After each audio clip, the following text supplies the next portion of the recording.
Bonjour à tous et bienvenue dans ce nouveau podcast XFit Trends. Aujourd'hui, je reçois Arnaud Dupuis. Salut Arnaud. Hello Barbara. Salut. Arnaud, c'est un des plus grands sourires que je croise au Fitex tous les ans. C'est toujours un grand plaisir de te voir. Ça met le smile, franchement. Merci. Avec plaisir. Et Arnaud, j'ai une première question. C'est on t'appelle Choupi. Pourquoi? Voilà, deuxième question Barbara. Elle est là la raison. Elle est là la raison, c'est la tête, c'est le dessin du crâne. Mais c'est aussi pour le sourire, non? Parce que moi, Choupi, j'ai des enfants, donc on l'a beaucoup regardé. Il est toujours souriant. Donc Choupi, c'est toujours un beau rendez-vous. Exactement, c'est mon entité. Je vais essayer de négocier pour la racheter, mais on en parlera dans le prochain podcast. C'est bon, ça sera notre sujet. Bah, salut. Écoute, je suis très contente de t'interviewer. Ça fait quelques années qu'on se croise, qu'on se parle, et qu'on se retrouve surtout sur le stand du Fitex. Ça, c'est un beau rendez-vous tous les ans. Et puis, bah, c'est la première fois que tu es sur un podcast de XFIT.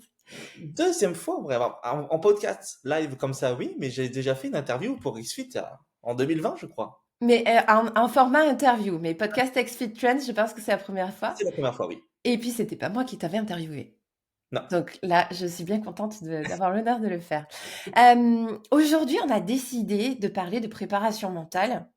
On va donner des trucs en préparation mentale, mais d'abord, on va quand même prendre le temps de te présenter, de présenter ton parcours, tes passions et tes projets aussi, parce que tu as plein de projets, évidemment. Et du coup, bah, je te laisse te présenter un petit peu pourquoi, qu'est-ce qui fait que dans ton cheminement de vie, on se retrouve ensemble aujourd'hui? Waouh. Petite question. Ça serait long, ça serait très très long. J'en ai fait un chapitre de formation qui s'appelle l'humoriste magicien. Je tease un peu, mais pour la faire court aujourd'hui, moi je suis un coach sportif en fait. Finalement, je suis un entraîneur sur deux casquettes. La transformation physique, qui est ma spécialité en transformation physique et motivation. C'est pourquoi je suis là aujourd'hui. J'ai déjà accompagné plus de 1000 personnes dans ma carrière. Il y a à peu près 250 personnes par an qui viennent sous ma marque Body Fit Challenge, qui est mon accompagnement. Et la seconde casquette, c'est aussi team coaching, je l'ai appelé, qui est en fin de compte la formation de coach d'excellence, où le target, l'objectif, c'est de faire générer 100 000 euros de chiffre d'affaires par an. C'est l'objectif à faire atteindre. D'accord. Et donc, c'était les deux projets qui t'animent. Bon, les deux gros projets. Après, c'est vrai que Body Fit Challenge, qui du coup le challenge vers l'objectif des personnes, se décline en d'autres projets. J'ai Body Fit Academy, qui est cette fois-ci la formation des particuliers sur le sport, la diététique, la motivation, le leadership. Et mon dernier, qui est mon événement phare que j'ai appelé End of Week, qui est un événement d'une grosse après-midi, où l'idée c'est de simplement former encore une fois ces particuliers sur une grosse après-midi sur tous les champs, au lieu de leur filer un programme, un suivi, un soutien. L'idée, c'est de les former tel un spectacle finalement, mais dans le domaine du fitness. D'accord. Et du coup, toi, tu es dans un programme d'accompagnement qui aide les personal trainers qui veulent faire du suivi individualisé en présentiel. Oui, C'est c'est ça, ça. c'est ce modèle de carrière, en fait, dans lequel tu peux les accompagner. C'est ça. Notre sujet du jour, c'est la préparation mentale. Tu as identifié 5 principes de préparation mentale qui Bien sont sûr. simples au travers d'un podcast à exprimer ou au moins commencer à exprimer. Et puis si ceux qui sont intéressés pourront creuser plus par la suite. Mais en tout cas, on va donner du coup 5 principes dans ce podcast de préparation mentale facile à mettre en œuvre dès demain. Oui. Mais d'abord, moi, je voulais te poser la question. Moi, je ne suis pas coach, je suis quelqu'un de très extérieur. Mhm. J'interviewe beaucoup de coachs, par contre. Oui. Et la préparation mentale, je trouve, c'est quasiment le sujet numéro un qui revient, à peu près sur toutes les plateformes, comme étant limite un incontournable dans le coaching. Du coup, déjà, moi qui connais la préparation mentale de loin par rapport au Mhm. podcast que j'ai pu enregistrer, pourquoi est-ce que la préparation mentale, c'est si important et on dirait que ça prend de plus en plus de place? Pourquoi c'est tant de plus en plus important? Bien sûr, pourquoi c'est plus important? Parce que j'ai beau te donner le meilleur programme, le programme à 1 million d'euros, le meilleur programme sportif, j'ai beau donner le meilleur programme diététique. Si derrière on gère pas cet engagement, cette motivation, les programmes le feront pas. Les clients, les programmes, ils le feront pas. La réponse, elle s'arrête à là, finalement. Donc la préparation mentale, c'est un mot très généraliste. C'est un peu comme dire je fais de la préparation physique, je fais de la perte de poids. Ça veut tout et rien dire à la fois. Là, on va voir ensemble, lors de ce podcast, des outils concrets, alors théoriques et pratiques, sur je suis coach. essentiellement en club de fitness en plus. En distance, ça fonctionne aussi, mais là, c'est spécifique au présentiel. Comment je peux faire en sorte que mon client puisse se motiver, puisse kiffer son activité? Et donc, c'est très important parce que, encore une fois, j'insiste, tu donnes le meilleur programme du monde. Si derrière il n'est pas motivé, ça sert à rien. Donc pourquoi la préparation mentale est importante? Elle est là. Sur Internet, tu sais, très souvent, tu sais, sur l'Internet connecté, on peut voir, oui, bah, c'est 70% le sport le plus important et puis 30 la diététique. Des fois, c'est l'inverse. Moi, je visualise ça comme un puzzle. Pas comme un pourcentage, ça veut rien dire. C'est un puzzle. Un puzzle. Avec 3 pièces. Une pièce sportive, une pièce diététique, une pièce mentale. Alors, les plus experts diront plus de pièces, mais faut abréger les choses. La préparation mentale, pour moi, c'est la moitié du puzzle. Cette notion de puzzle, si le puzzle, il manque une pièce, tu vas me dire, bon, il y a quelque chose, mais il n'est pas fini, il n'est pas beau ce puzzle. C'est pareil dans notre cas. Tu donnes le sport, tu donnes la diète, et encore des fois, certains, il n'y a pas de conseil, il n'y a rien, donc il n'y a que le sport. En plus, si derrière, on ne gère pas cette base qui est la préparation mentale, automatiquement, le client, il va lâcher. Et c'est pour ça qu'au bout de 3 4 mois, le feu s'éteint, et que le client part, avec des impayés en plus, donc ça rajoute plein de problèmes, en plus, c'est plein de soucis. Il n'a pas atteint son résultat, toi, tu es frustré en tant que coach, donc après, t'arrêtes. Oui, et puis le client, lui, est pas content, donc il te recommande pas, et puis c'est un cercle vicieux et non pas vertueux, alors que tu peux activer le cercle Bien vertueux sûr. grâce à ça. C'est juste qu'avant, la préparation mentale, on en parlait beaucoup pour les grands athlètes. Dans justement, préparation physique, préparation mentale, Jeux olympiques, on essaye d'identifier les grands bloquants au moment de la compétition, on les lève pour au final gagner la médaille d'or au lieu de la médaille d'argent ou de bronze.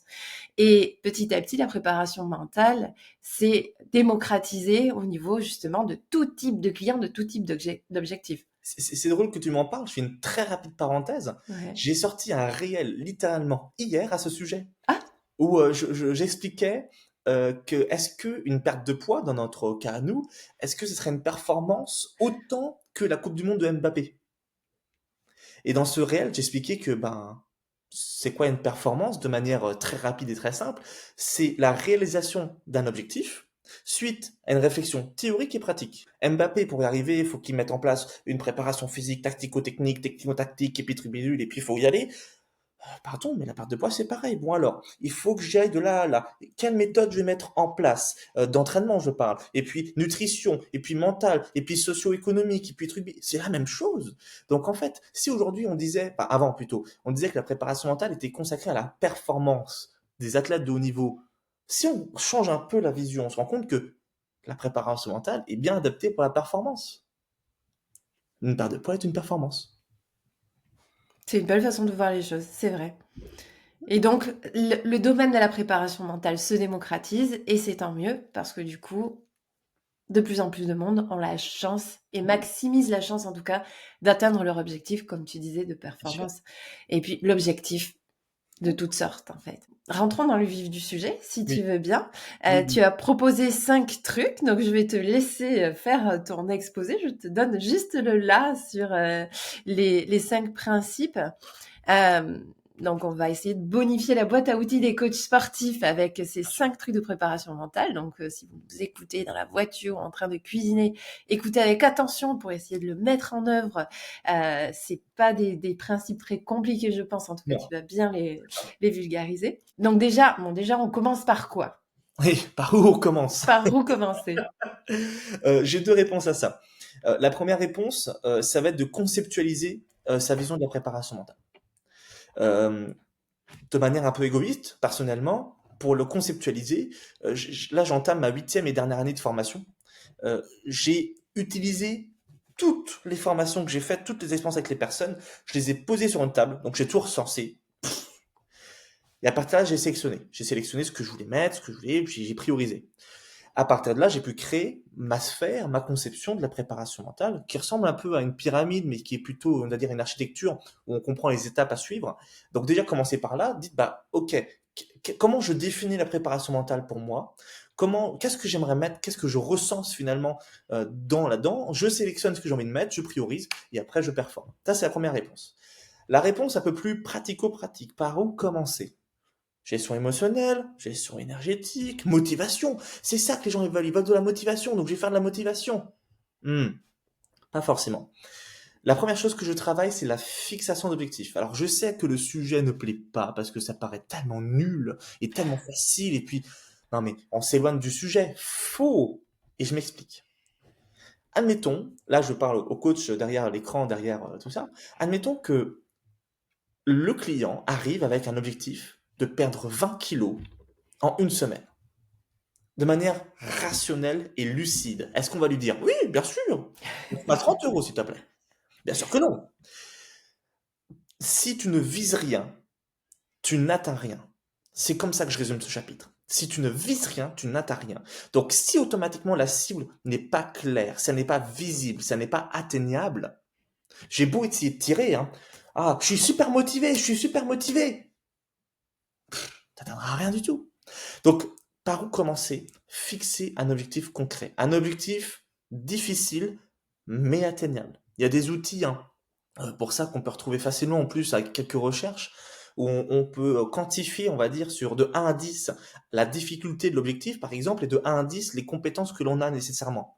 Et l'objectif, c'est de rentrer dans ce qu'on appelle un flow. Il y a un flow bien-être, un flow performance, dans cette idée, dans cette conceptualité-là, par exemple. Donc l'idée, c'est de rentrer dans quelque chose qui nous amène à ne pas être en panique, à ne pas être dans de la peur, à ne pas être non plus dans, dans de l'ennui. Parce que si finalement je veux perdre 2 kilos en 3 mois, je vais être motivé 2 semaines, j'aurai atteint et puis c'est fini, quoi. Le deuxième outil que je peux mettre dans la fixation d'objectifs, c'est de planifier aussi des sous-objectifs avec des actions concrètes, mesurées et mesurables, c'est très important, permettant de se dire, bon alors étape 1, on va faire ça, étape 2, on va faire ça, étape 3, on va faire ça. Et absolument être le plus flexible possible. On ne sait pas de quoi est le futur, on ne connaît pas le futur. Donc être capable de se dire, un peu comme dans Mario finalement, hein, on a un drapeau au centre, on a un autre drapeau ici, on veut les atteindre et on verra ensuite après. Donc un objectif difficile atteignable, mesuré, mesurable évidemment, on s'en doute aussi, des sous-objectifs. Et le troisième et dernier point que je peux rajouter dans la fixation d'objectifs, c'est d'être en synchronisation avec ses objectifs, avec ses valeurs finalement. Euh, Parce qu'automatiquement, si on se dit, bon bah oui, je vais faire ça pour faire plaisir au préparateur mental, au coach en l'occurrence, et qu'en fait ça se coordonne pas, en fait, c'est pas notre objectif, c'est celui de quelqu'un d'autre. Donc en tout cas, s'il fallait commencer par quelque part, je commencerai par là. Mais je crois que je viens de voir, ça répond aussi à la deuxième question qui était la fixation d'objectifs. Oui, exact, exact. On a fait un point 2. Mais du coup, j'ai bien envie de rester sur ce point de fixation d'objectifs parce que je trouve ça super intéressant et je pense qu'on n'en parle pas suffisamment, mais je suis tout à fait d'accord avec toi. Par contre, comment est-ce que concrètement tu peux aider un client qui a un objectif, il ne le sait pas en fait. Lui, il arrive avec justement son objectif de perte de poids. Mhm. On sait qu'il y a autre chose derrière. Il y a plein d'autres choses derrière. Une perte de Oui, poids, c'est vraiment le top de l'iceberg pour oui, 80% des clients en fitness, je pense. Enfin, c'est 90. 90. Ouais, merci. Mais du coup, comment en tant que coach, tu peux conduire la discussion concrètement? Une discussion pour essayer d'amener à cet objectif-là qui coche toutes les cases de atteignable, mesuré, difficile, motivant, enfin tout ça. Ouais, je comprends bien. Alors déjà, avant tout, commençons par le commencement. Faisons une anamnèse, un début finalement de quand on démarre l'accompagnement, de qu'est-ce que la personne veut. Dans mon cas, dans mon cas, hein, mes clients répondent entre 150 et 200 questions pour avoir un programme sportif. Donc en fait, ça démarre par là. Tu me réponds à 200 questions. Et à partir de là, j'ai l'ensemble, la vraie vision 360 degrés, de se dire, bon, ok, il y a ça, il y a ça, il y a ça. Ça, peut-être que c'est au sujet de la nutrition, mais ça fait un lien avec la préparation mentale. Et puis le sport, et puis pareil. Enfin, tout est lié, c'est un puzzle, je rappelle. Donc déjà, un, et les vraies réponses. À partir de là, tu as un premier voile. Ben, je veux perdre du poids. C'est marqué hein, sur la fiche, je veux perdre 20 kilos. Non, même pas, je veux perdre du poids. C'est juste marqué ça. À partir de là, en tant que coach, en tant que mentor, mon objectif, ça va être de creuser ces informations. On va prendre rendez-vous et viens, on discute. Alors, tu m'as dit que tu voulais perdre du poids. Euh, Combien de kilogrammes tu veux perdre? Ah, je sais pas. Bah, il va falloir savoir. Parce que si tu ne vises rien, Tu tu n'atteins n'atteins rien. rien. Eh oui. Ah, mais je suis pas motivé en ce moment. Bah, pourquoi? Ah, parce que, en fait, j'ai pas perdu 10 kilos en une semaine. C'est normal, parce que ton objectif est mal visé. On fait le lien. Donc, je refais rendez-vous, je discute concrètement avec elle et je rentre concrètement dans la réponse. La technique des 5 pourquoi. Mmh. Ok, tu veux perdre du poids, mais pourquoi? Alors, le pourquoi, il est un peu agressif. C'est pour ça que des fois, je le détourne en qu'est-ce qui. Qu'est-ce qui t'amène à perdre du poids? Ah, parce qu'en fait, je me sens pas très bien. D'accord. Et qu'est-ce qui t'amène à pas te sentir très bien finalement? Bah écoute, je me regarde dans le miroir et ça me plaît pas. D'accord. Et tu veux perdre combien de kilos? 20 kilos. Ok. Et qu'est-ce qui t'amène à vouloir perdre 20 kilos? Bref. Et en posant des questions, c'est le meilleur moyen de communication, hein, poser des questions, hein. C'est le meilleur moyen de savoir, mais vraiment savoir. On pense très souvent savoir. C'est ce qu'on appelle l'ultra-crépidarianisme. On a un peu discuté avec Christophe Batz, que tu connais très bien, et depuis, il emploie beaucoup ce mot, l'ultra-crépidarianisme.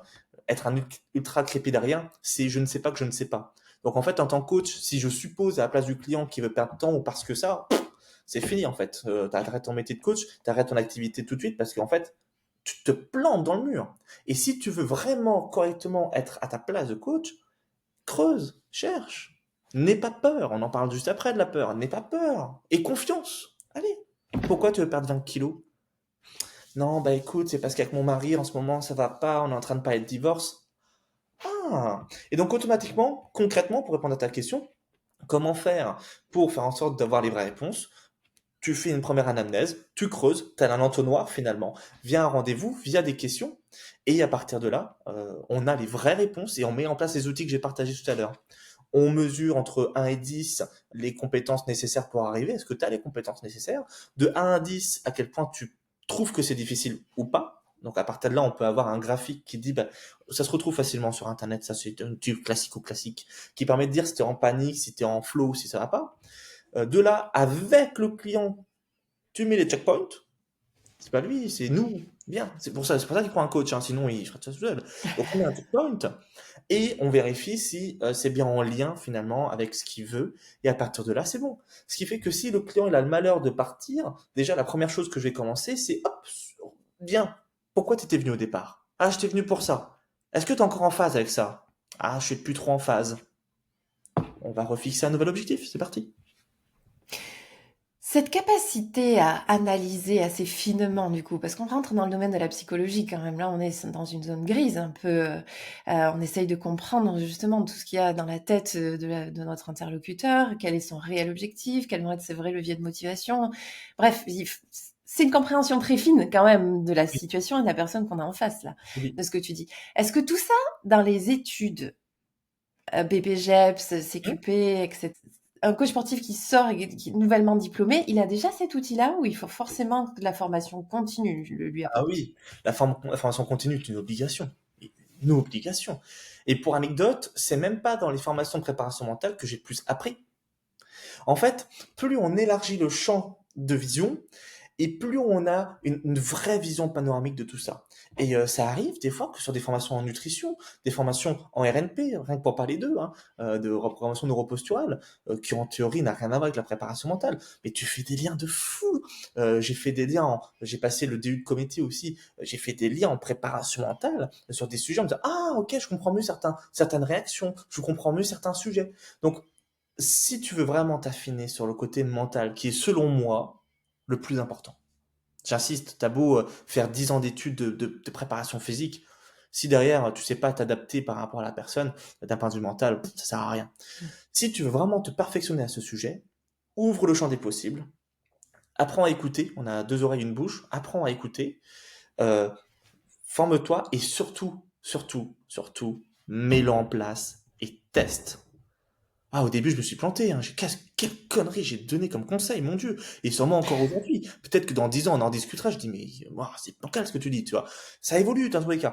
Essaye, mets en place, foire-toi, ça fait partie du process. Quelqu'un qui n'a jamais échoué, c'est quelqu'un qui n'a jamais essayé. Donc, foire-toi, plus tu vas te foirer, plus tu vas avancer. Et à partir de là, tu vas pouvoir un jour te permettre de faire un podcast avec Barbara. Merci.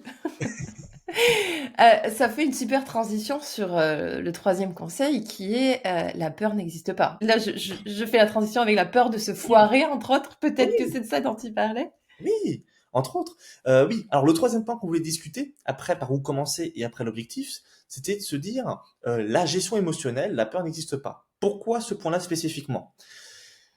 Les personnes qu'on a souvent en rendez-vous vont nous mettre des carottes, des no-show, vont nous dire ouais mais là mon patron m'a fait chier, mon mari m'a fait chier, j'ai pas envie de venir. Ah mais puis il fait pas beau, il fait pas beau. C'est très archaïque comme réaction, hein, c'est explicable. Hein. Euh, et comment gérer ça? Oui mais j'ai peur de pas réussir, Arnaud. C'est ce qui arrive souvent. Et donc, comment gérer ça? Comment apprendre à gérer ça? Et puis même en tant que coach, dernier point, comment gérer la peur? En fait, il faut bien comprendre que la peur, c'est un conditionnement. Je vais donner un exemple concret. Et je vais même te poser la question, Barbara. Est-ce que selon toi, si tu mets un enfant de 1 à 3 ans, on s'en fout de son âge, dans une bassine de serpents, quelle va être sa réaction, en vrai? Il attend de voir comment ses parents réagissent. Oui, c'est vrai. Et puis, il va sûrement jouer avec eux. Mmh.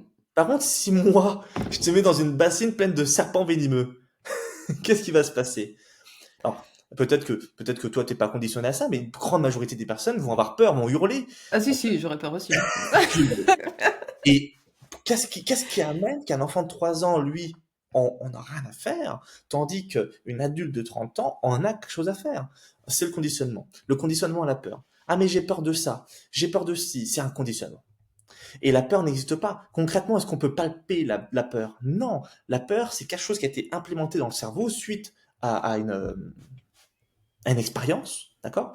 Et donc automatiquement, il faut, prendre conscience de ça. Déjà en tant que coach, de comprendre que, ah ouais, en fait, aujourd'hui, si j'ai peur, c'est qu'il y a quelque chose, il y a un blocage. J'ai peur de sauter. Oui, parce que j'ai peur de crever, en fait. Il y a trois vraies peurs hein, qui sont de naissance. Le reste, c'est que des peurs inventées. Donc, en tant que coach, faut prendre conscience de ça, que deux, l'émotion, parce qu'on parle que de la peur, le côté émotionnel se gère, l'émotion se gère, mais après, il faut avoir des outils. C'est Alors ça. commençons par le commencement. La peur, c'est facile de dire que bah, c'est un conditionnement, arrête d'avoir peur, ça fonctionne pas comme ça. Il y a une notion de confiance derrière. Donc ça, à la rigueur, c'est un autre sujet plus complexe. Moi, je vais commencer par le sujet émotionnel, qui est plus simple. Ça paraît dingue de dire ça, mais oui, c'est plus simple. En fait, il faut bien comprendre que le sujet émotionnel, c'est que soit tu te fais contrôler par tes émotions, ou soit tu les contrôles. Ça s'arrête là. Et encore, j'emploie le mot contrôle, j'aime pas trop ce mot, je préfère plutôt employer le mot maîtriser, parce que qu'est-ce que vraiment le contrôle finalement, tu vois. Mmh. Et il faut bien comprendre que c'est simplement des réactions électriques, chimiques, hormonales. Je vais te donner une expérience qui m'est arrivée. J'ai une nana qui pleurait le décès de sa grand-mère, Ouais. il y a déjà plusieurs années. Et cette personne-là, je l'ai fait se mettre debout, je l'ai fait ouvrir cette poitrine, parce que c'est aussi moteur. Hein. Je lui ai dit, ok, maintenant tu vas fermer les yeux. Elle pleurait, hein, et je lui ai dit, écoute, ferme les yeux, bombe le torse, lève le menton, là, impose-toi, et raconte-moi des bons moments avec ta grand-mère. Et puis elle commençait à me raconter un peu des bons moments qu'elle passait avec sa grand-mère, et là, elle s'est mise à sourire. Et même, tu sais quoi, à arrêter de pleurer.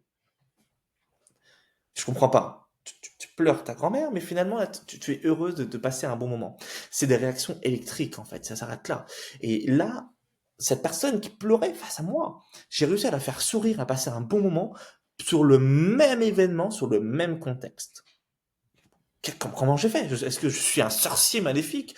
Non, c'est juste que j'ai réussi pour la même situation à le faire voir autrement, en tout cas à amener à une réaction qui est différente.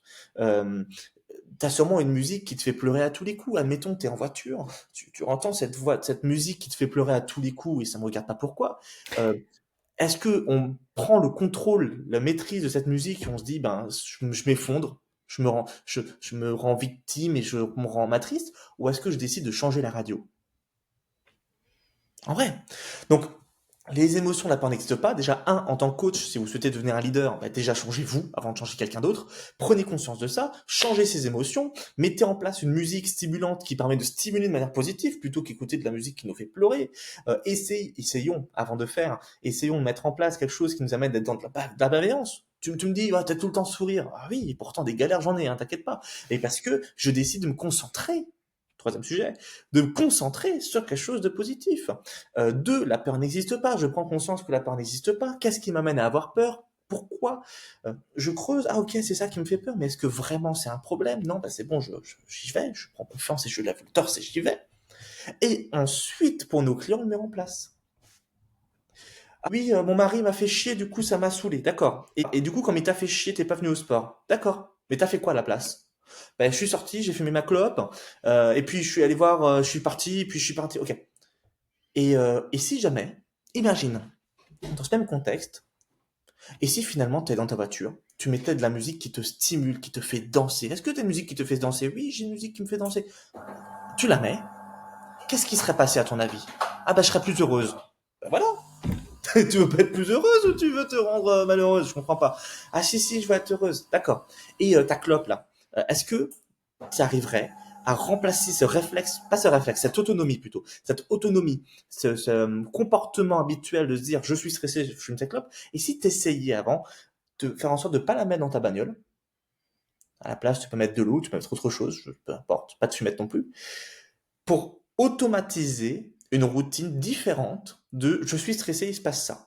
Alors, t'as des personnes, ce serait manger aussi, hein. Là, je parle de cigarettes au hasard, et en plus, c'est un peu tabou, et puis en plus, il y a l'addiction, il y a tout ça, c'est un peu encore un peu différent, tu vois. Et pourquoi on remplacerait pas cette habitude par une autre habitude? Et en fait, elle est là, cette gestion émotionnelle. Mmh. Il y a une info électrique, le cerveau, il a imprimé, il a déjà eu cette expérience, donc il va redonner cette réponse électrique. Et si on pouvait changer ça, c'est complètement possible. La preuve avec la personne que je t'ai montré qui a pleuré, et qui finalement, oh oui, bah c'est un moment très positif. Après, encore une fois, certains me diront qu'il y a un sujet de deuil, c'est vrai, il y a aussi un autre sujet un peu plus complexe derrière, mais ça fait quand même plusieurs années, et il y a eu cette habitude, automatisme, de je pleure. Et en plus, et je conclurai là-dessus, est-ce qu'elle est triste parce qu'elle pleure, ou est-ce qu'elle pleure parce qu'elle est triste? Et ça, c'est encore un autre sujet. Un sujet de bac, vous avez 3 heures. Non, mais c'est effectivement super intéressant. Est-ce que tu connais, il y a un mème en France qui est t'es triste? Arrête. Tu connais ça ou pas? Ce même, non. Euh, peut-être que certains le voient et qui rigolent même derrière leur écran, dire bah oui, je le connais. Et c'est un peu dur à l'accepter. Et je suis ok avec ça, c'est partie du process, le refus. Mais c'est un peu ça. En vrai, c'est un peu ça. Et c'est à toi de maîtriser, et je l'apprends ça au coach entre autres, apprends à maîtriser tes émotions, un peu à la Star Wars, tu vois. Apprends à maîtriser pour faire en sorte que tu puisses prendre le contrôle de ce que tu es, plutôt que de te faire contrôler parce que tu n'es pas. Je reviens sur un truc que tu disais tout à l'heure aussi, être heureux, c'est aussi un choix. Oui. C'est enfin, ça peut être bizarre cette phrase puisque tout le monde recherche, le bonheur, n'est-ce pas? Mais effectivement, en tout cas, être positif, c'est un choix. Voir le positif est un choix et en même temps, là où c'est à la fois complexe, mais heureusement, il y a des outils comme tu dis, puis voir les choses comme ça on se dit: «OK, c'est possible». C'est que quand même on est, influencés par la culture qui nous entoure Conditionné. et voilà et on a quand même une culture, de la critique, bon, la France Et est pas dans un état hyper positif, enjoué, enthousiaste, j'ai une anecdote à te raconter et on passe ouais. au prochain sujet si tu le veux, par rapport à ça, pour vous montrer que c'est même pas moi qui viens d'un environnement très positif. Quand j'étais plus jeune, j'ai réussi à ramener un 20 sur 20 à mon papa, et s'il écoute, tu t'en rappelleras, j'ai réussi à me faire engueuler. Parce qu'il y avait un pâté, tu sais, de Blanco, de Ah, correction, un pâté, du coup, il a réussi à m'engueuler malgré le 20 sur 20. Donc oui, on est conditionné à être dans le négatif, à voir, bah, ça c'est pas bien, ça c'est pas bien, ça c'est pas bien. Et c'est pour ça, et je vais donner un outil dans un instant, c'est pour ça qu'il faut s'auto-conditionner, alors son environnement évidemment, mais aussi soi, pour être focus sur ce qu'on veut être focus. C'est pour ça, je partage l'outil de la déclaration d'intention. La déclaration d'intention, je sais pas si tu connais, mmh. c'est, je l'ai là-bas. Bah tiens, tu peux m'apporter s'il te plaît, comme ça je vais le montrer. C'est une petite feuille que je me lis à chaque fois que je sors de la maison. On va faire une petite, merci. On va faire une petite expérience. S'il te plaît, ne pense pas à un éléphant rose, s'il te plaît. Pas un éléphant rose. Maintenant, ce que tu vas faire, c'est que tu vas imaginer, ferme les yeux, on va faire l'expérience tous ensemble. Ferme les yeux, fermez tous les yeux, et imaginez-vous, là, devant vous, un citron jaune. Alors, si vous êtes en voiture, gardez les yeux ouverts. Euh, Imaginez-vous un citron jaune, un bon citron jaune que tu viens couper en deux. Pouf, les deux bouts se séparent, et ce beau citron jaune, bien juteux, tu vas le prendre et tu vas l'écraser. Et même, tu sais quoi, tu vas l'amener sur ta bouche et tu vas l'écraser. Est-ce que tu salives un peu, Barbara. Un petit peu. Un petit peu, ça arrive. Pourtant, le citron n'est pas là. Non. Bon, donc ce que je voulais partager par cette expérience, c'est que le cerveau ne comprend pas la négation et donc automatiquement, si on dit bah c'est pas mal, t'es pas si nul, on entend ce qu'on entend Mmh. parce qu'on est conditionné par l'entourage. Le fait de faire un conditionnement, un autocondition, c'est de se dire, de se parler à soi avec ce qu'on a envie de se donner. Moi, Arnaud, je choisis de vivre dans l'amour, le partage et l'écoute. Tu peux pas imaginer combien de fois je pourrais péter les plombs sur ce qui m'arrive avec les personnes qui me manquent de respect, qui ne... Je choisis, je choisis de vivre dans l'amour, le partage et l'écoute, tout en utilisant l'inspiration pour renforcer chaque jour l'aide, afin d'être dans 5 ans un leader. Et cette phrase-là, je me la répète tous les jours, tous les jours, tous les jours. Et comme tout le monde, j'ai la même vie que tout le monde, je rencontre des obstacles très difficiles, bien sûr. Mais est-ce que je choisis de vivre dans la haine, dans le côté obscur de la force, ou est-ce que je décide de vivre dans cet amour, dans cette empathie? Attention, je, je me mets quand même, enfin, moi, voilà, si on me manque de respect, je fonce quand même, mais dans cette logique d'amour et pas de haine. Et ça, c'est un outil que vous pouvez mettre en place directement. C'est la déclaration d'intention, c'est un plein de noms, plein de termes, et ça permet de choisir d'être positif et finalement de choisir d'être heureux et pas se concentrer sur d'autres sujets qui t'amèneraient finalement à être dans de la haine. C'est un super outil, tu sais quoi, je pense que dès qu'on raccroche, je rédige ça et je vais peut-être presque copier-coller la tienne, si tu permets le plagiat. Ouais, en fait, faut choisir des valeurs qui sont les siennes, c'est tout, Mais mais tu peux absolument. utiliser les mêmes phrases avec les valeurs, les objectifs et les envies que tu as envie. Absolument. Puis là où je trouve que c'est très fort, c'est que ça a un impact dans tous les aspects de notre vie, derrière même dans la façon dont on se comporte avec nos enfants, notre famille, etc. Parce que quand on commençait la discussion, une chose moi qui m'a frappée, donc j'ai vécu 11 ans au Québec et j'ai pu voir vraiment la différence du coup culturelle entre la France et le Québec. Là, depuis 11 ans que je suis revenue, donc j'ai fait moitié-moitié de ma vie professionnelle, une moitié au Canada, une moitié ici. Je peux vraiment voir la différence et aussi dans la façon dont les gens élèvent les enfants. Où là-bas, dès qu'un enfant teste quelque chose, les parents vont lui dire « t'es capable ». Tu es capable, vas-y, tu es capable. L'enfant se sent en difficulté, tu es capable. Alors qu'ici, on va beaucoup entendre, dès qu'un enfant monte sur des rollers, tu vas te faire mal. Fais attention, Fais attention. attention à Ne fais quoi? pas ça. Là, il y a clairement deux aspects, mais tellement différents au niveau culturel, qui fait qu'en Amérique du Nord, on va avoir des gens qui vont tester beaucoup de choses au niveau professionnel aussi, même au niveau des projets d'entreprise. Et la façon dont les banques se comportent aussi est très différente, à savoir qu'une entreprise qui a fait faillite, une banque va reprêter puisqu'il a appris de ses erreurs. Alors qu'ici, qu'est-ce qui se passe si quelqu'un a fait faillite? La banque, c'est terminé, il a fait faillite une fois. Donc non, et ça change énormément, énormément de choses. Alors heureusement, ça évolue grâce à justement beaucoup d'initiatives de formation comme celle que toi tu donnes. Et Ouais. petit à petit, ça évolue. Mais il faut des porteurs de cette évolution de mentalité. Tu en es un, du coup. Mais voilà, il faut vraiment des porteurs avec plein d'énergie pour faire évoluer ces mentalités, y croire, parce qu'on va à contre-courant quand même. Et c'est Mais un bon, choix. C'est dur à l'entendre, mais c'est un ouais. choix en plus. Tout à fait. Mais par contre, c'est extrêmement puissant quand vraiment on décide d'aller à contre-courant. Mais a priori, au départ, même la famille, l'entourage, les amis vont dire ouais, mais t'es sûr de toi?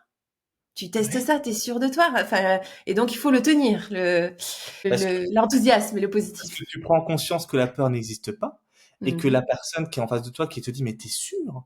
Elle le voit avec son prisme à elle, avec ses lunettes à elle.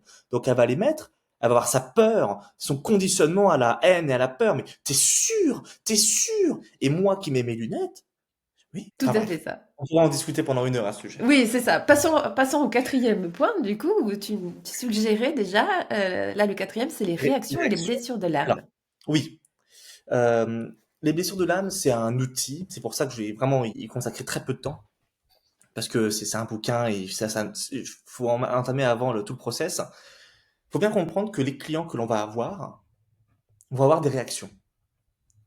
Vont avoir des réactions d'énervement, de peur, de colère. Même des fois des réactions qui sont bizarres, où il te dit ouais je me suis pas entraîné, je suis méchant, je suis méchant.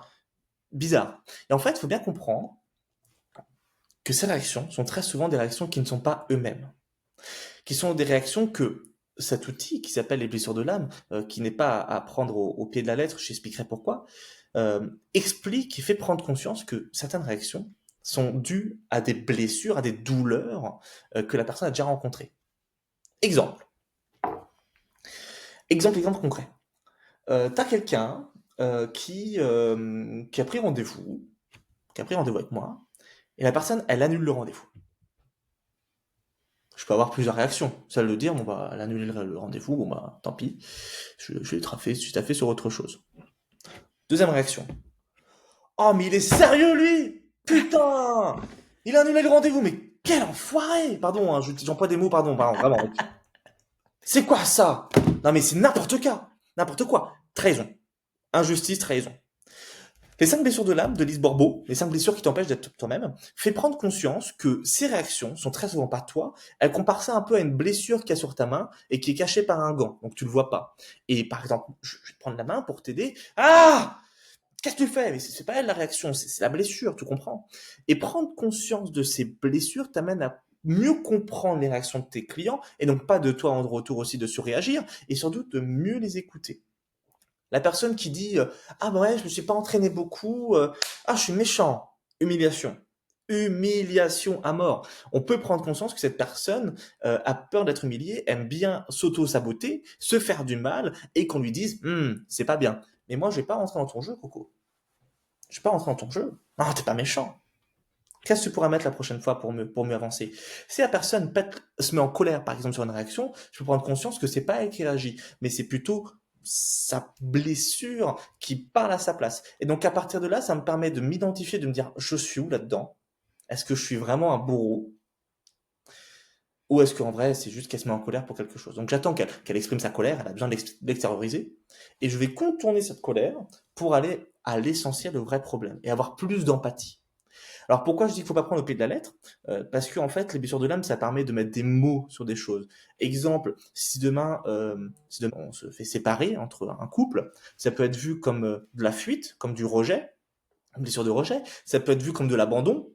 Ça peut être vu comme de l'humiliation. Ça peut être vu comme de la trahison, de l'injustice. Donc en fait, ça peut être tout et rien à la fois finalement. Donc c'est pour ça que ce côté comprendre les réactions de tes clients et d'utiliser les 5 blessures de l'âme te permet de mettre des mots sur ce qui se passe, mais cet outil aussi de comprendre les réactions de tes clients te permet d'avoir plus d'empathie, de mieux réagir face à ça, et ça s'anticipe. Dans mon questionnaire de 150 à 200 questions, il y a des questions qui me permettent de me dire la probabilité que la personne a ses blessures, elle est haute. La probabilité qu'elle a ses blessures, elle est faible. Donc déjà en amont, si quelqu'un a une blessure d'abandon et en plus de trahison, je peux m'imaginer que cette personne-là va se mettre en position de victime très facilement et très rapidement. Et spoiler alert, c'est ce qui se passe. Ah ben j'ai pas réussi à m'entraîner parce que mon patron il a été méchant avec moi. Ok, donc là faut que je fasse quoi en tant que coach? Ah bah ok, bah ton patron il est pas gentil, bah la semaine prochaine. T'as rien compris? D'accord. Et ton patron il est méchant, d'accord. Et qu'est-ce qu'il a fait exactement? Ah, il m'a dit qu'il fallait que je travaille une demi-heure de plus. D'accord, ok. Et ça t'a empêché de t'entraîner? Ah oui, parce que ça m'a mis en colère. Ah, tu t'es mis en colère ou c'est lui, qui a créé la colère? Je comprends pas. Ah bah c'est moi, d'accord. Donc, la prochaine fois, qu'est-ce qu'on pourrait mettre en place pour que malgré le fait que tu sois en colère, hein, dans un pays libre, on peut se permettre d'être en colère, euh, qu'est-ce qui, qu'est-ce qui pourrait te faire en sorte de passer à l'action la prochaine fois? Et là, on revient sur les sujets d'avant. Donc, pour conclure ce point-là, comprendre la réaction de ses clients via un outil tel que les 5 blessures qui t'empêchent d'être toi-même te permet à la fois de comprendre les réactions, de mieux agir face à ces réactions et, troisième et dernier point, aider la personne. Parce qu'en fait, faut se rappeler que je suis pas le sauveur, hein, je suis juste un intermédiaire qui donne des outils. Donc quand je vois que la personne a des gros soucis, je dis bah écoute, t'aimes bien lire? Prends ça. Ah non, j'aime pas lire. Bah tiens, regarde cette vidéo-là, ce podcast-là. Et je t'assure, la quantité de personnes qui me pleurent dans les bras, qui me fait des vocaux en pleurant, je me dis mais mec, en fait, merci. Tu m'as fait prendre conscience de certaines choses qui n'étaient pas moi, qui me bousillaient la vie. Et là, finalement, écoute, des fois c'est hard, hein. Ah ben là, du coup, je me suis séparé de mon conjoint. Ouais, mais c'était ça la solution. Ça va un peu loin, mais c'est un peu ça. Waouh, et en fait, ouais, je vis bien mieux, et puis je prends conscience de ça, et puis il y a 4 process. Le premier, c'est le refus. Non, non, je refuse que je sois ça. Deuxième, c'est l'acceptation. Ah, ok, ouais, ok, c'est pas ça. Donc c'est la prise de conscience, l'acceptation, et la quatrième, c'est l'amour de soi. Mais ça, je vous laisserai lire les bouquins. Je donne la théorie, la pratique à Alice Bourbeau, qui est du coup la créatrice de cet outil. Eh bien, merci. Et c'est vrai que quand tu arrives à mettre le doigt sur quelque chose qui est une blessure profonde, je comprends que les larmes arrivent rapidement parce qu'en fait, c'est une énorme transformation pour quelqu'un de, Ouais. c'est un regard différent sur soi-même et sur un fonctionnement de soi-même. Des fois, sans le miroir d'un coach, c'est très compliqué Et, de et, faire on, ce recul. et on va loin. Alors, attends, on est coach sportif, je rappelle. Hein. Mhm, On remet en contexte. Hein. Mais en vrai, c'est primordial. Parce mhm. que j'insiste, t'as beau donner ce meilleur programme qui a coûté 2 milliards d'euros, si la personne a des réactions d'abandon, des réactions d'humiliation, de masochiste, automatiquement, la personne, elle va trouver des excuses, elle va se mettre dans une position de victime. En plus, elle va dire, ah, je suis pas bien, je suis pas belle. Donc, Mhm. comment réagir face à ça en tant que mentor, en tant que coach? Et ça, c'est le plus important à la rigueur. Tout à fait. Cinquième et Dernier. dernier point, mais bon, moi, tu vois, j'en ai noté 7 déjà par rapport à tout ce que tu nous as dit. Je pense qu'en Oui. résumé du podcast, vous aurez 7 points et non pas 5 par rapport à mon regard de tout ce que de tout ce que tu as pu dire, Arnaud. Oui. Le leadership. Oui, bien sûr. En tant que coach, on est là pour influencer les personnes. Je suis le premier à dire comme quoi il faut se conditionner. Si j'étais le premier à avoir des sauts émotionnels et à pas faire mes objectifs, on va me dire mais mec, pour qui tu te prends? Et là, je donne le conseil à tous les coachs qui m'entendent. Si à leur tour ils veulent devenir des grands leaders, des coachs avec un C majuscule, des mentors, et qu'ils puissent avoir une vraie influence. Étape 1, influencez-vous vous-même. Commencez par vous déjà. Je recense tout ce que je peux faire, je sélectionne, je priorise, j'avance. Je mets les outils pour moi avant tout. Et je me glow up, comme on aime bien dire, je me développe moi déjà dans un premier temps, avant de vouloir développer quelqu'un d'autre. Et si on veut développer quelqu'un d'autre avant nous, c'est que l'objectif est mal fixé, que la valeur est pas bonne. Je veux que les gens m'aiment. Attends, viens, on prend un pas de recul. Deuxième point, quand on a déjà bien avancé sur le leadership personnel, on va coacher une personne déjà à ce sujet, avant de vouloir coacher tout le monde. Ça, c'est la deuxième étape. On va aider quelqu'un, une personne, un coach. Dans mon process, par exemple, pendant 1 an, j'ai eu qu'un seul coach. Dans mon accompagnement team coaching qui permet de générer 100 000 euros par an et d'avoir de coup ce mindset. Un seul coach, ouais, pendant 1 an. Et en vrai, j'aurais pu en avoir plus, sans problème. Et puis, Basic Fit, ils m'ont poussé à en prendre plus. Mais non, j'ai fait le choix, la décision d'en prendre qu'un seul. Et quand j'étais opérationnel, quand j'étais en synchronisation, en fait, compte avec tout ça, c'est là où j'ai pris d'autres coachs. Aujourd'hui, j'en ai 5, par exemple. C'est ça les 3 grosses étapes. Si vous souhaitez devenir un grand leader, commencez par vous, aider une personne, aider plusieurs personnes, conceptualiser. Alors dans mon concept, je donne un peu des billes à ceux qui veulent conceptualiser. J'ai la fixation d'objectifs, j'ai la gestion du stress, la gestion des émotions, la gestion de l'hygiène de vie qui est terriblement important, la gestion de l'estime de soi, la gestion de la motivation, la gestion du passé, du présent, du futur, on va appeler les réactions, la communication, aussi, si je suis pas un bon communicant, qu'est-ce que tu veux que je me fasse comprendre?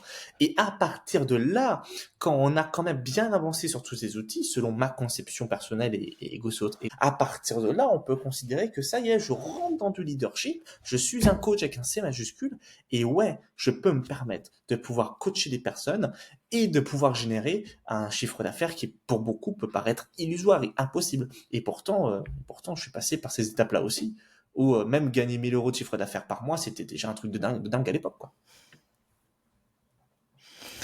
Et du coup, bon, on a fait le tour des 5 points qu'on voulait aborder en préparation mentale. Donc, Oui. moi, je te dis, j'en ai noté 8, même 9, 10 avec les derniers. J'essaierai de faire un résumé assez fidèle de tout ça. Puis, de toute façon, on va publier des extraits pour essayer de retrouver ces morceaux-là sur les réseaux sociaux. Ça donne très envie d'aller plus loin. Comment on fait si jamais on veut se dire qu'on a une vraie formation en prépa mentale, que les outils, on les connaît et qu'on peut choisir parmi ces outils lesquels on applique ensuite? il y a 2 réponses à ça. La première solution, c'est de se bouger et d'aller se former sur plusieurs années, plusieurs expériences, ou alors on peut trouver des formations spécifiques à ça. C'est la deuxième solution. Et j'en propose une pour anecdote d'ici peu, à distance et en présentiel. Donc si on n'est pas dans mon secteur, tout se fait à distance, c'est pas un souci. Pour en fait ne plus avoir à résumer, mais d'avoir concrètement la théorie et la pratique de cette préparation mentale finalement, spécialisée dans le domaine du fitness.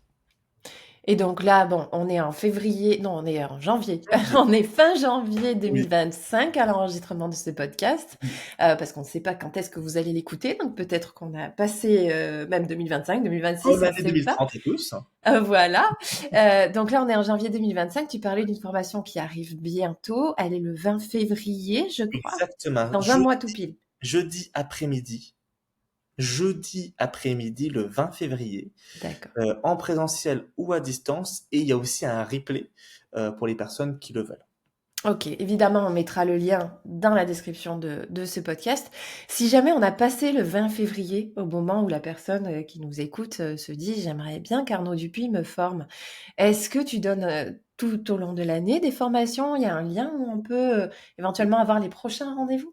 Alors, à l'heure où on se parle en tout cas, en théorie, il y a toujours le replay disponible. À moins un changement, il sera toujours disponible. Si on veut vraiment se faire coacher par moi, Arnaud Dupuis, il y a encore 2 autres solutions. Je fais des consultations à la carte s'il y a besoin, et puis j'ai mon team coaching. Mais attention, c'est réservé à des coachs diplômés d'État avec une carte professionnelle qui travaillent dans un domaine de salle en présentiel. Alors, c'est pas forcément, on a parlé beaucoup de Basic Fit, mais c'est pas forcément Basic Fit. Il faut seulement être coaché en salle en présentiel, au moins plus de 3-4 jours par semaine. Sinon, ça n'en vaut pas la peine. Et là, à la rigueur, on peut même mettre en place un accompagnement avec un vrai accompagnement, avec une formation logique, en ligne, avec une formation en mentoring, hein, avec des consultations très régulières, chaque semaine, chaque mois, avec une mise en place d'apprentissage finalement sur la prospection. On délègue tout le côté vente, on s'en occupe pas, comme ça on se focalise sur la zone de génie. À côté de ça, on va avoir toutes des formations, hein, des formations présentielles, des roadshows. J'appelle ça des roadshows, on va rencontrer des partenaires, des compétiteurs, des amis coachs sportifs finalement, pour former sur d'autres sujets, aller à Disney, aller au Fitex, aller à Mulhouse, aller à Orléans, faire de l'escalade. Et là, dans ce cas-là, on peut aussi rentrer dans la team coaching finalement, dans la team coaching avec moi. Super. Et puis, de toute façon, on te retrouve dans la zone code promo de XFIT pour ceux qui nous écoutent et qui sont utilisateurs de XFIT. Dans la zone code promo, il y a toujours un lien cliquable qui renverra vers ton site et toutes les infos actualisées, quelle que soit la date à laquelle on nous écoute justement. Merci. Et voilà, et continuer à perfectionner la préparation mentale et qui est un travail en continu qui ne s'arrête jamais, je pense, parce qu'on découvre toujours des nouveaux Plein de outils choses. et voilà, c'est une science qui se bonifie avec le temps et qui profite à tout le monde. Merci beaucoup Arnaud Merci à pour toi. cette transmission et ton sourire toujours. Et moi, je me suis noté d'aller noter ma déclaration, comment on a appelé ça? Déclaration d'intention à moi-même. Exactement. Voilà. Et on invite tout le monde en première étape à commencer par ça, peut-être. Moi, j'ai trouvé ça vraiment, c'est un peu la base, hein. Donne le ton à tout le reste de la vie. Donc, écrivons chacun notre déclaration d'intention. On mettra le lien vers des ressources si tu en as, ou alors sans Ouais, doute il y a des outils sur Internet. Mais si jamais tu as une ressource, on mettra le lien vers la tienne. Et puis, j'ai très hâte de te revoir en vrai, en 3 dimensions. moi Prochain aussi. rendez-vous, sans doute à Paris. Oui. À bientôt. Merci beaucoup, Arnaud. Merci Barbara.